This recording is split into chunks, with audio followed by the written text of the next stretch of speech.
Now, guys, there's a fun side of TikTok and YouTube. A lot of people talk about the mental health issues, and a lot of people talk about how they suffer and they deal with all these issues, and they want to move or they want to do something, but something's holding them back, or they have a bad date, or they're struggling. There is a lot of positive things on these apps, right? If you become famous or not, even if you don't become famous, somebody might see you and you might date someone you really like, right? It gives you exposure to more people. You have the potential of having a side hustle where you might get paid a lot or a little, but at least you're getting paid. You have, the ability to draw attention to yourself, and you have that confidence. You know deep down that even if you're not famous, you have confidence to do this line of work, which is very challenging. You have, you know, you have people giving you positive comments, not just negative comments. You have, the ability to see past awkward situations or difficult situations because you're putting yourself out there and striving for more.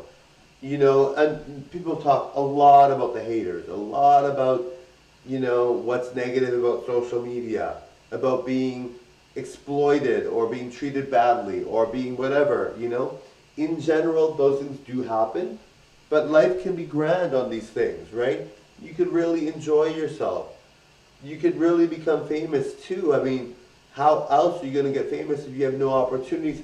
I live in a city where the only opportunity for me would be to be an extra, do commercials. I think, I don't know, but I mean, it's possible that I get a movie role or whatever, but I didn't want a movie role. And getting a record deal, maybe I do later in the future, but I mean, I tried and I failed. I was very nervous. But they wanted me to be, but I was very nervous. But yeah, so I mean, even like becoming a singer, it's really hard if you have to get accepted. I'm very good at singing for sure, but I get very nervous when a producer's involved and they're judging my every move right on the spot, and I'm not sure if I'm going to be good enough, even though I am good enough. Or not being able to do original music. It's a lot easier to do, I do original music, but I mainly do covers.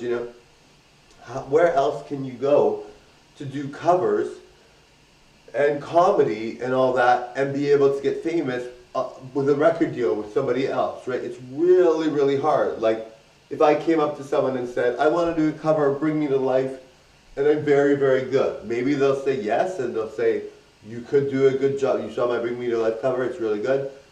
But it's hard, right? Like, you have to convince the record company, and they have to want to get someone to do a cover. Like, they're like, well, why didn't you do original hits? Well, I'm liking this cover. I do original hits and all that, but I just feel like this cover will make me a star, right? Or whatever cover, right? Or whatever original hit. Maybe my original hits are not good to them, but they go viral on here, right? So, it's hard. And finding a record producer where I live is very hard. Like, finding someone that would produce my record, promote me, and get me to be a starlet or star as Marco or Melina, that's hard. It's really hard. But having a chance to be on these platforms and these apps are really, really good, right? Anyway, thank you guys for watching me. You guys totally support me. Thank you guys. Bye now. Bye everyone.